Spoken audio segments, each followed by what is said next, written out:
అందరికీ నమస్కారం. మీ యొక్క పండిట్ శ్రీనివాస్ గురించి మాట్లాడతాం. ఈరోజు ఒక మంచి సబ్జెక్టు, రక్తహీనత. మీరు కిడ్నీ పేషెంట్ చూడండి, రక్తహీనత ఉంటుంది.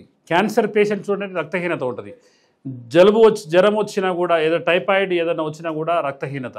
మరియు స్త్రీలు ఏంటంటే ఆ ఓవర్ బ్లీడింగ్ అయి కూడా వాళ్ళు రక్తహీనతకు లోనవుతుంటారు. దీనికి ఏంటంటే అనేక రకాలుగా ట్యాబ్లెట్లు, ఇంజెక్షన్లు, రకరకాలుగా ప్రయత్నం చేస్తుంటారు. కానీ ఆయుర్వేదంలో ఒక అద్భుతమైన దివ్య ఔషధం ఏంటంటే లోహభస్వంతో చేసిన లేహ్యం. జనరల్గా ఏంటంటే మేము ఒక 400 గ్రాములలో ఈ లేహ్యం తయారు చేస్తాం. దీంట్లో ఏంటంటే లోహభస్వం, త్రిఫలాలు, త్రికట్టు అండ్ తేనె, అంటే రకరకాల ఇంగ్రీడియంట్స్తో దీన్ని తయారు చేస్తే ఇది 70 సంవత్సరాలు నిల్వ ఉంటుందని ఆయుర్వేద గ్రంథాలు ఘోషిస్తున్నాయి. తలసేమియా జబ్బుతో ఎంతోమంది బాధపడుతుంటారు. దీని గినక ఉదయం ఒక అర చెంచా, సాయంత్రం ఒక అర చెంచా గినక తీసుకుంటే ఎట్టి పరిధిలో హిమోగ్లోబిన్ 2 నుంచి 3 పాయింట్స్ పెరుగుతాయని మన ఆయుర్వేద గ్రంథాల్లో పొందుపరిచినది. కాబట్టి మిత్రులారా, ఆయుర్వేదంలో మనకేందంటే ఆయుర్వేదం అంటే మనకు భోజన విధానం అని మీరు గుర్తించాలి. ఎందుకంటే చాలామందికి ఒక అపోహ ఉంటుంది.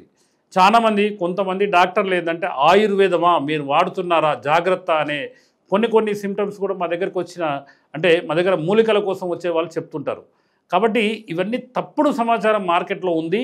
కానీ ఎవరైనా కూడా జనరల్గా ఏంటంటే ఈ హిమోగ్లోబిన్ తక్కువ ఉండి ఏ జబ్బుతో బాధపడే వాళ్ళైనా కూడా ఈ లోహభస్వం లేహ్యం అనేది అతి తక్కువ మంది తయారు చేసేది. ఎందుకంటే లోహభస్వం అంటే ఇనుముతో తయారు చేసేది.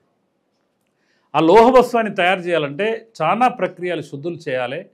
కాబట్టి మీరు తప్పకుండా ఇది ఏంటంటే ఎంతోమంది రకరకాలుగా ఫుడ్తో మీరు బ్లడ్ పెంచుకోవాలని రకరకాలుగా ప్రయత్నాలు చేస్తుంటారు. భోజన నియమాలు మారుస్తే మనకు బ్లడ్ పెరుగుతుందనే ఒక అపోహ ఉంటుంది రకరకాలుగా. కానీ ఈ లోహభస్వం ఒరిజినల్ స్వచ్ఛమైన తేనె, అంటే అడవులలో లభించే తేనె కనుక తీసుకొని దీని ఒక ప్రక్రియ ప్రకారం చేస్తే ఇది 70 సంవత్సరాలు నిల్వ ఉంటుందని అనేక గ్రంథాలలో పొందుపరిచినది. కాబట్టి మిత్రులారా, ఎవరైనా ఇది ఏంటంటే ఒక అనువంశిక వైద్యులకే సాధ్యం. ఇది మాకు ఏంటంటే పారంపర వైద్య మహాసంఘం ఉంది.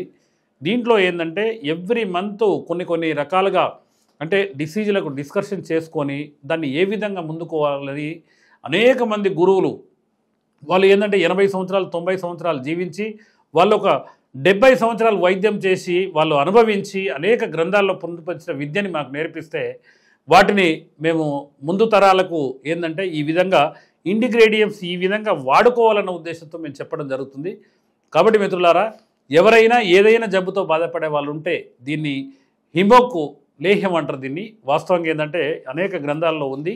దీన్ని ఉదయం ఒక చెంచా, సాయంత్రం ఒక చెంచా తీసుకోగలిగితే అద్భుతమైన ఫలితాలు పొందే అవకాశాలు ఉన్నాయి. కాబట్టి ఎవరైనా ఈ తలసేమియా జబ్బుతో కానీ లేకపోతే రక్తహీనతతో బాధపడే వాళ్ళు ఉంటే తప్పకుండా ఈ లోహభస్వ లేహ్యాన్ని తప్పక వాడండి. మీరు ఆయురారోగ్యాలతో జీవిస్తారని కోరుకుంటూ మీ యొక్క పండిట్ శ్రీనివాస్ గురూజీ, బోధిధర్మ ఆయుర్వేద, బోడుప్పల్, హైదరాబాద్ అండ్ మిర్యాలగూడ.